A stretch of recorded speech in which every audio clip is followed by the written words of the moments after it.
Ça veut dire que c'est la mort éternelle.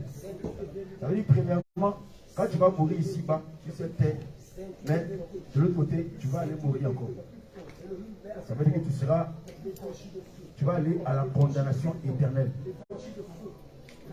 Mais si tu meurs ici et que tu mets en pratique les ordonnances, ça veut dire que tu ne mourras pas deux fois.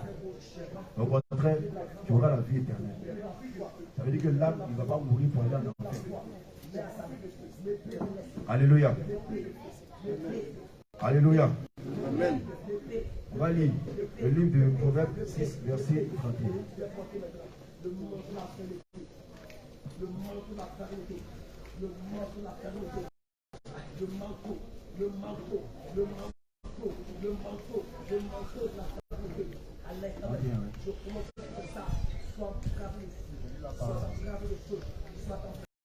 si on le trouve, soit scellé dans le sang de Jésus, dans le sang de Jésus, dans le sang de Jésus, dans le sang de Jésus, dans le sang de Jésus, dans le sang. Proverbe chapitre du verset 31. À partir du verset 30, je lis la parole de Dieu. On ne tient pas pour innocent. Écoutez bien, on ne tient pas pour innocent le voleur qui dérobe. Le voleur qui dérobe. Pour satisfaire son appétit. Satisfaire son appétit. Attends, c'est pas parce que tu as faim que tu vas rentrer dans un magasin ou dans un supermarché pour aller voler confiture, ou pour aller voler pâté, pour aller voler sardine. Tu vas aller à la boulangerie et puis tu vas prendre du pain, dans mon pain, tu donnes du pain et puis tu fuis. Non, parce que toi tu as faim.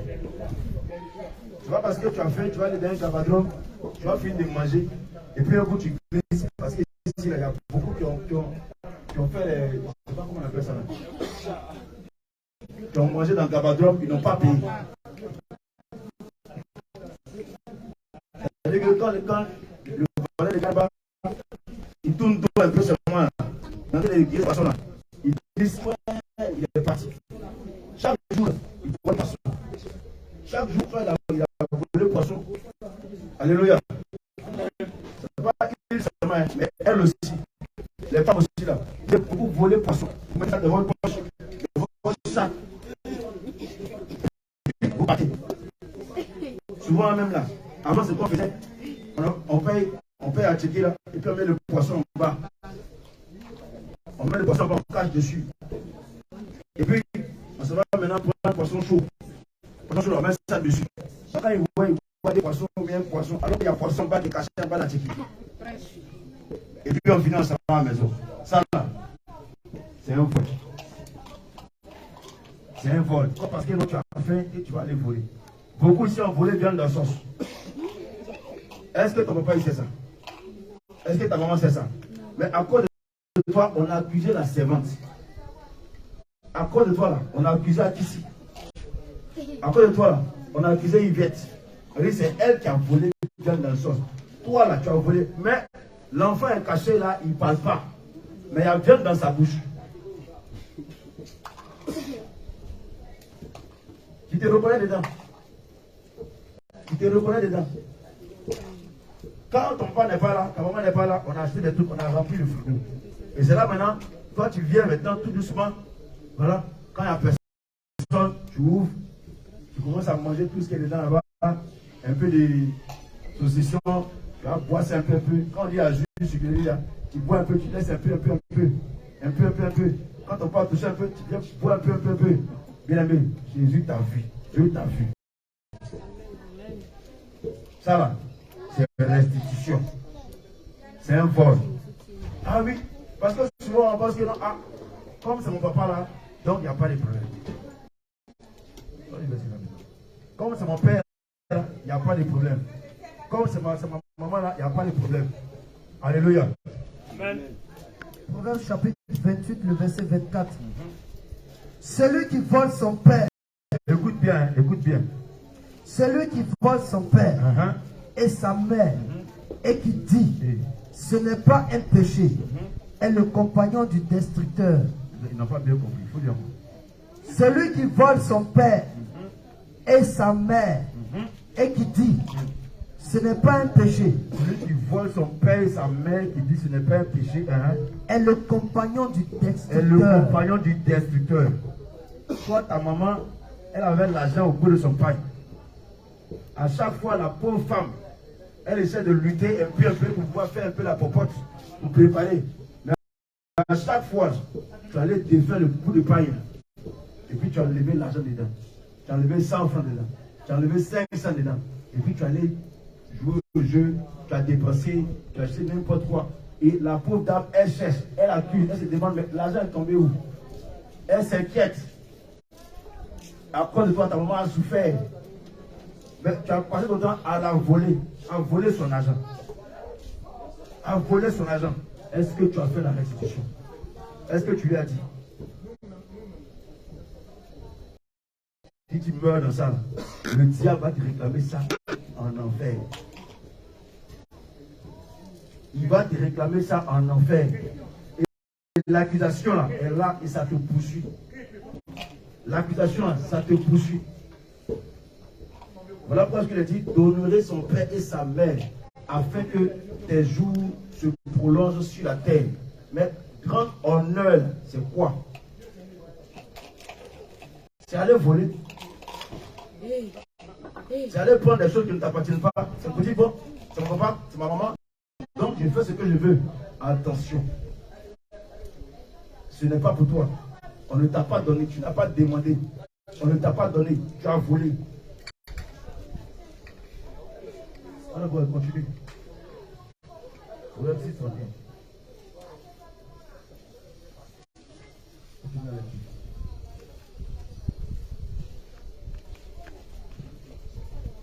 Proverbe 6, 31.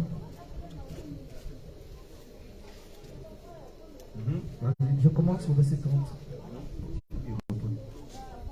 On ne tient pas pour innocent le voleur qui dérobe pour satisfaire son appétit quand il a faim. Si on le trouve, il fera une restitution au septuple. Il donnera tout ce qu'il a dans sa maison. Mais celui qui commet un adultère avec une femme, amen. Alléluia. Donc si on le trouve, il fera une restitution au septuple. Ça veut dire qu'il va donner ça 7 fois. Si tu as volé 1000 francs, quand tu as attrapé, tu vas payer 7000. Tu vas payer 7000, tu vas rembourser 7000. Maintenant, on prend tout ce qui est dans ta maison. On va tout prendre. Si tu n'as pas de les 7000 là, on prend tout ce qui est dans ta maison. Donc imaginez un peu. Alléluia.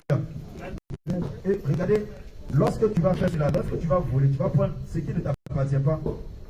Ce n'est pas que ce soit un cas physique où tu vas voir quelqu'un venir dans ta maison et puis venir te réclamer. Non, donne-moi comment dirais-je, les 7 autres parts que tu dois rendre. Ou bien, dans tout ce que ta maison. Non.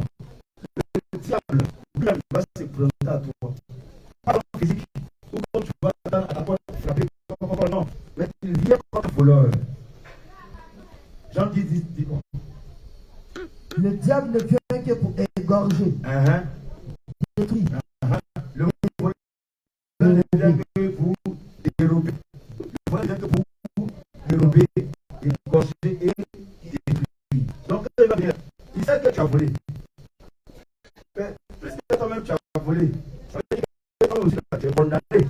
Donc, il vient, comment on peut dire, le voleur volé. Et puisque le vol lui appartient, donc tu as pris quelque chose qui vient de lui. Lui, il entre simplement chez toi, dans ta maison. Quand je parle de ta maison, c'est de façon spirituelle. Si c'est ta vie de prière, il va voler.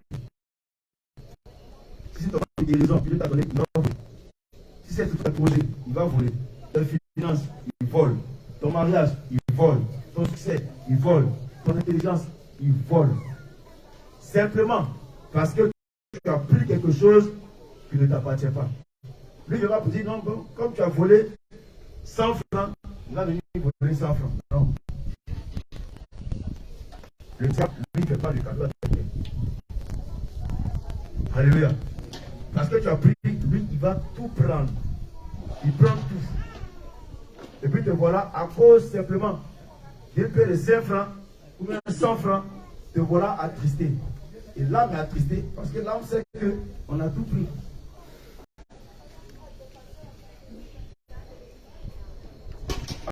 Alléluia. Ce qui veut que quand tu fais quelque chose de mauvais, dès que tu as fini de commettre l'acte, tu sens une tristesse en toi. Tu sens que ça ne va pas. Comme s'il y a un danger, comme si quelqu'un t'a vu, ou bien comme si quelque chose qui doit arriver, mais tu n'es pas à l'aise. Mais parce que spirituellement, quelque chose s'est passé. Et le diable qui tient un acte de condamnation, lui il vient avec ça. Il prend devant Dieu, il dit voilà, acte d'accusation, il a volé tant de main. Ok, d'accord, ok. Bon, le Seigneur dit ok, d'accord, comme il a volé, il n'y a pas de souci, bon. Vas-y, fais ce que tu veux.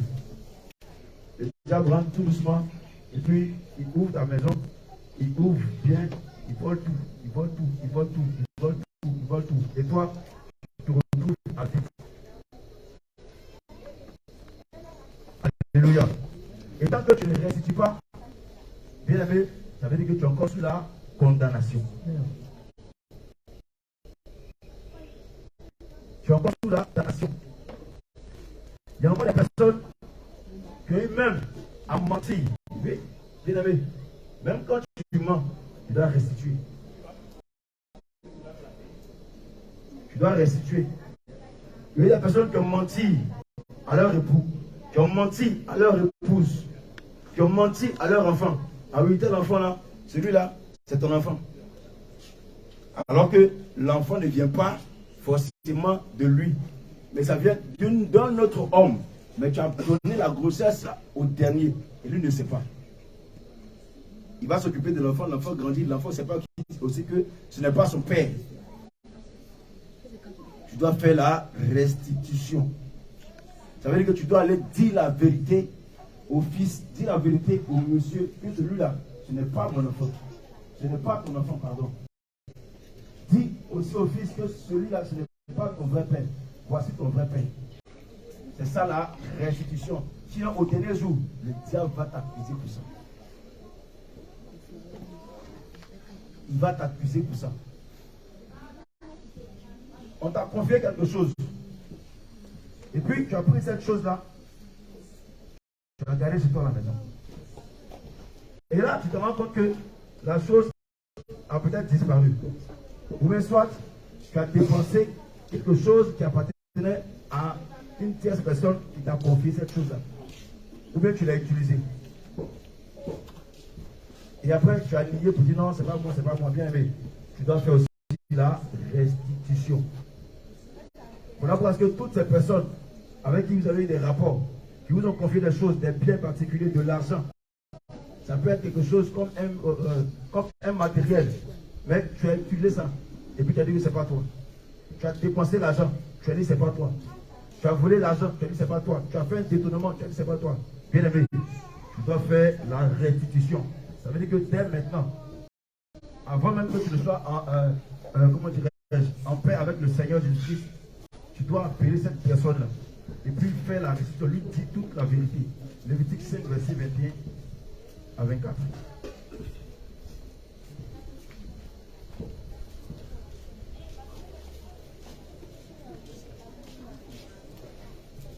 Lévitique 5, verset 21 au verset 24. Je lis la parole de Dieu. Lorsque quelqu'un péchera et commettant une infidélité envers l'Éternel, en mentant à son prochain au sujet d'un dépôt, d'un objet confié à sa garde, d'une chose volée ou soustraite par faute, en niant d'avoir trouvé une chose perdue. Ça veut dire que souvent il y a des personnes, par exemple, à qui on a confié des choses. Et du coup, tu as dit à la personne que bon, j'ai perdu ou c'est perdu, je ne retrouve pas. Donc la personne dit d'accord, comme c'est perdu là, ce n'est pas grave. Quelque temps après, tu retrouves la chose. Maintenant, au lieu d'aller dire la vérité pour dire ah, j'ai retrouvé, hein. Toi tu fermes ta bouche. Comme il a dit, c'est pas grave là, tu as gardé.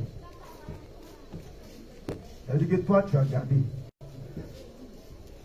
Il a dit seulement non, c'est pas grave, bon, d'accord, c'est bon, comme c'est perdu, ok, bon, laisse tomber, non, tu as gardé. on t'a envoyé pour aller faire, pour aller acheter quelque chose. Et puis l'argent est tombé. Alléluia. Amen. Tu allais dire, ah, bon, l'argent là, je ne vois plus, je ne retrouve plus l'argent. Je ne sais pas, je suis sorti, je ne retrouve plus. Bon, je dis, bon, d'accord. Donc, comme tu as perdu là, ce n'est pas grave. Si tu as encore l'argent, va encore faire l'achat.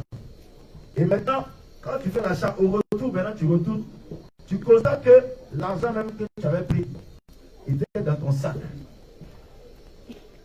Et au lieu de dire la vérité que, ah, l'argent là, c'était ici, hein, j'ai retrouvé, mais tu as fermé ta bouche. Tu n'as pas parlé. Et tu n'as rien dit. Tu dois faire la restitution. Continue à nouveau.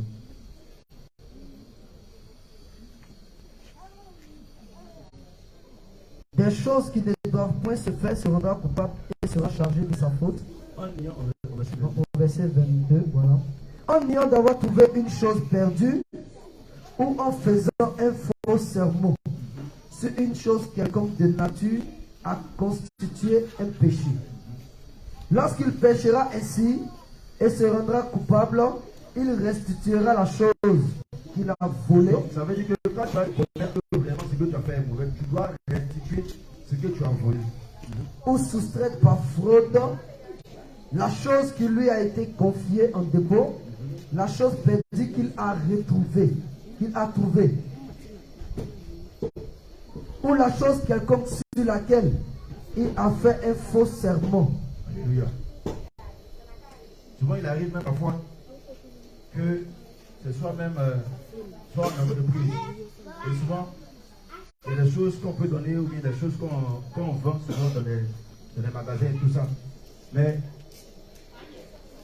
il y a des petits couchas qui se font. Et puis chacun peut-être, comme c'est des choses qui ne sont pas comptabilisées. Donc, avant que les produits ne viennent, soit dans le magasin, ça reste en stock, on va en se sert tranquillement et puis on sort avec ça. Alléluia. Et puis on sort avec ça. Ah. Le Seigneur dit de faire la restitution. Restitution, ça veut dire que il faut aller vers la personne envers qui tu as coupé ce tort. La personne, si c'est le responsable, là où tu as volé, là où tu as pris ce qui ne t'appartient pas, tu dois pouvoir dire, ah, voilà, à telle période, voilà ce que j'ai pris, voilà ce que j'ai pris, voilà ce que j'ai pris. À telle période, voilà ce que j'ai pris, voilà ce que j'ai pris, voilà ce que j'ai pris. Et puis tu rembourses la chose. Alléluia. Tu rembourses la chose que toi-même tu avais volée. Si tu ne fais pas ça, ah, mon bien-aimé, tu n'as pas rentré au ciel. Claire. Tu ne rentreras pas au ciel. Alléluia. Amen. Tu ne rentreras pas au ciel. Alléluia. Amen. Même si cette chose peut être convertie en argent, tu la convertis en argent avec un cinquième dessus. Et puis tu vas rembourser. La seule doctrine là, ce n'est pas seulement porter voile, porter longue robe. Alléluia, c'est dépouiller et tout ça. Non. Voilà encore un point encore qui est encore plus difficile. Et c'est ce point-là que nous tous nous devons nous soumettre. C'est en cela qu'on voit que réellement tu as changé. Si tu as eu à faire du trafic de courant, trafic d'eau, où tu as volé l'eau, tu as volé le courant, tu dois aller faire la restitution. Tu vas à la SODECI, tu vas à la CIE, tu vas leur dire qu'à telle période, de telle date à telle date, voilà ce que j'ai fait. J'ai volé votre eau, j'ai volé votre courant, j'ai fait du trafic.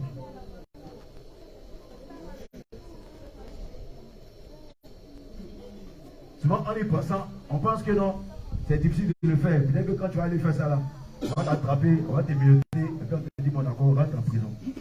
Bien aimé, tu es en train d'obéir à la parole de Dieu. Et quand tu obéis à la parole de Dieu, c'est le Saint-Esprit même qui t'accompagne pour la restitution. Parce que si tu ne fais pas cela et que tu meurs, tu vas en enfer. On a eu des bien-aimés. Alléluia. Des bien-aimés qui continuent et qui le font, qui font ces restitutions. Même en entreprise, récemment, il y a une bien-aimée qui travaille dans une entreprise de communication. Alléluia. Et à un moment donné, il y a eu des. Puisqu'elle travaille, puisqu'elle est sur la caisse, il y a eu des sorties de téléphone. Alléluia. l'entreprise. Et eux, puisqu'il y avait un petit écart de contrôle et tout ça, elle, ses collègues et tout ça se sont beaucoup servis dans les téléphones. Et ils ont pris, ils ont vendu, il y a d'autres qui ont vendu, il y a d'autres qui ont utilisé, tout ça. Et ils sont vraiment servis. Ça valait des millions et tout ça. Mais lorsqu'elle a pris, elle a connu la sainte doctrine, et qu'on lui a parlé de la restitution, elle se devait d'aller restituer ce qu'elle avait pris. Alléluia. Et elle m'a appelé, c'était le jeu, mais comment je fais? D'accord, mais va voir les responsables. Cherche ton responsable, tu l'approches et tu lui dis que voici voilà ce qu'il a fait. Alléluia. Et par obéissance, on a prié. Lorsqu'on a prié, et elle est allée voir son chef. C'est pas facile, difficile, mais elle a rencontré, elle a demandé un rendez-vous. Parce que le docteur, pour la voir, c'est pas facile. Il faut vraiment t'embêter pour qu'il puisse le recevoir. Mais ce jour-là, puisque c'était confié au Seigneur Jésus, alors la chose s'est passée de façon simple. Au lieu qu'elle puisse parler, parce qu'elle ne peut pas parler, mais le directeur lui-même, il a aidé à parler. Lorsqu'elle a commencé à parler, et qu'elle a dit qu'elle est venue pour la restitution, parce qu'elle a commencé à féliciter la personne. Il a commencé à parler avec, il a commencé à parler pour elle. Il a facilité la chose. Mais ça l'étonne que aujourd'hui, jusqu'aujourd'hui, il y a des personnes, qui viennent et puis qui viennent confesser leurs erreurs. C'est surprenant. Il n'a jamais vu ça. Lui dans le temps, tu viens de quelle église? C'est Jésus qui revient. Non. Donc tu es venu ici pour venir dire que voici en telle année, tu as volé tant. Et puis ça me paraît d'une somme un peu. Mais il est supplié. Mais attends. Bon. Ce qu'on va faire, bon, on considère que tu ne me dois rien. Alléluia. On considère que tu ne me dois rien. Alléluia, tu ne dois rien. Tout ce que tu es en train de dire là, qui est au courant de ça? Une personne. Oui, d'accord. Bon, ça reste ici. Alléluia. Il dit, ça reste ici. Alléluia. Ça reste ici. Ça ne sort pas d'ici. Amen. D'accord. Il dit, bon, d'accord, dans notre église avant là, il y a les veuves, il y a les orphelins là-bas. Et puis, d'accord. Bon. L'argent, c'est que tu dois donner là. Tu dois donner ça aux veuves et aux orphelins. Et puis, c'est fini. Alléluia. Mais quand vous regardez une telle situation, quand vous regardez un tel comportement, est-ce que le directeur ne peut encore avoir plus confiance en elle? Parce que là, elle est partie elle-même avec son courage. Mais cette fois-ci, elle n'est plus comme avant. Autrefois, là, elle volait. Mais elle vient dire, je reconnais que je volais avant. Mais aujourd'hui, là, je ne vole plus. Parce que là, ce que le Seigneur m'a enseigné, là, que le vol, ce n'est pas bon. Donc, je lui dis la vérité de ce que j'ai fait, afin que je me dégage de la malédiction. Alléluia. Amen. Mais puisque le Seigneur était avec elle, tout s'est passé normalement. Elle-même, elle était surprise. Elle m'a appelé. Et oh de Dieu, je suis étonné. Je pensais que même on allait me dire, bon d'accord, voici ta lettre de démission, et puis quitte l'entreprise. Mais lui-même, il a géré ça tranquillement. Il m'a dit, non d'accord, tu peux, comment dirais-je, on efface tout le mauvais souvenir, on a tout ce qui est passé, c'est fini, maintenant, allez, on part sur une nouvelle base. Elle était surprise. Mais tout ça, c'est le Seigneur. Pourquoi? Parce qu'elle s'est soumise, parce qu'elle obéit. Voilà parce que la restitution là est très très importante. Il y a beaucoup de choses dans le domaine de ta vie où tu dois faire la restitution. Alléluia. Amen. Où tu dois faire la restitution. Amen. On va parler de plusieurs détails. Mais d'abord, on va aller dans le nombre 5, à partir du verset 6 à 7. Souvent, on se pose la question de savoir, mais, homme de Dieu, bon, la personne à qui je dois là, la personne à qui je dois là, la personne n'existe plus, la personne est décédée. C'est vrai qu'autrefois, j'ai volé sa chaussure, ou bien j'ai pris sa chaussure, elle cherchait, mais aujourd'hui là, elle n'est plus là. Ou bien, je suis allé à la boutique, le boutiquier m'a donné 200 francs de plus. Ah, tu as pris l'argent dans ta poche, tu n'as pas dit boutiquier, voici ton argent. Tu n'as pas parlé. Comme il y avait une monnaie dessus là, ça là, on fait ça beaucoup. Hein. Quand tu montes dans les taxis, il donne monnaie plus, il ne parle pas. Tu as donné 1000 francs là. Le même boutiquier te donne encore 1000 francs. Tu ne parles pas, tu prends. Tu mets dans ta poche, tu dis, ah, boutiquier là, lui-même là, c'est bien fait pour lui. Ils n'ont pas des sommes méchants. Ils augmentent trop les choses ici aujourd'hui. Moi aussi là, il prend son argent. Il est eu aujourd'hui. Attention, bien aimé. Tout à l'heure, j'ai dit que le diable, il ne faut pas jouer avec lui. Il est rusé, il est malin. Souvent, tu vas prendre l'argent.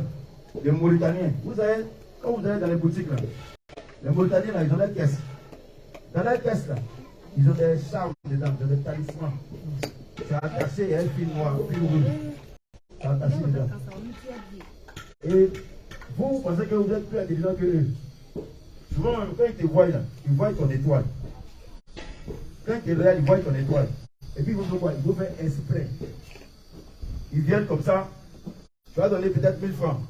Tu dois recevoir peut-être la monnaie, peut-être 700 francs. Or, 700 francs là, on donne un pied de 500 francs et puis 2 pieds de 100 francs. Mais lui, il va venir avec 1000 francs plus 200. Comme s'il ne sait pas. Et puis il te remet. Tiens. Maintenant tu vas dire, hey, ça c'est ma chance, je ne loue pas ça. Et puis tu prends. Il te regarde, tu t'en vas. Il parle avec toi. Au revoir, hein, camarade. Au revoir. Tu t'en vas. Mais pendant ce temps, lui se moque de toi. Parce que ce que tu as pris là, c'est que lui va prendre à retour là. C'est plus que ça. C'est plus que ça. Quand vous allez voir chez les Gabatigi là, souvent on pensait que souvent ils se trompent. Ils ne se trompent pas. Hein. Mais il faut exprès. Tu donnes plus.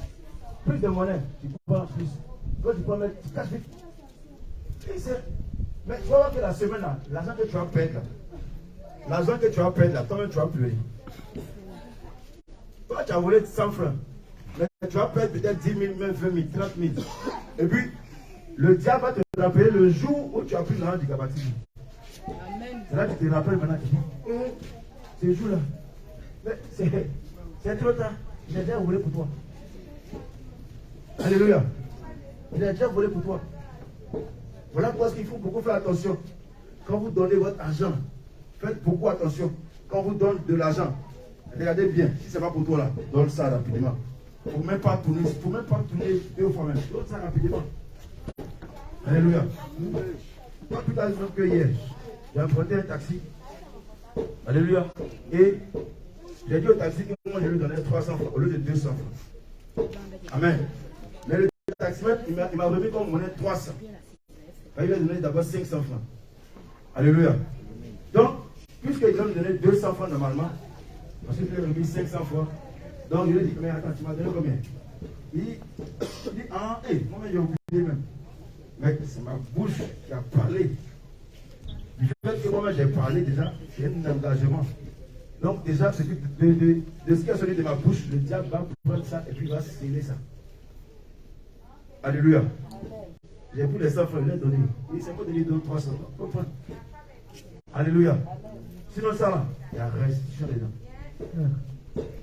Si tu as fait une promesse, que tu n'as pas respecté la promesse, il y a restitution dedans.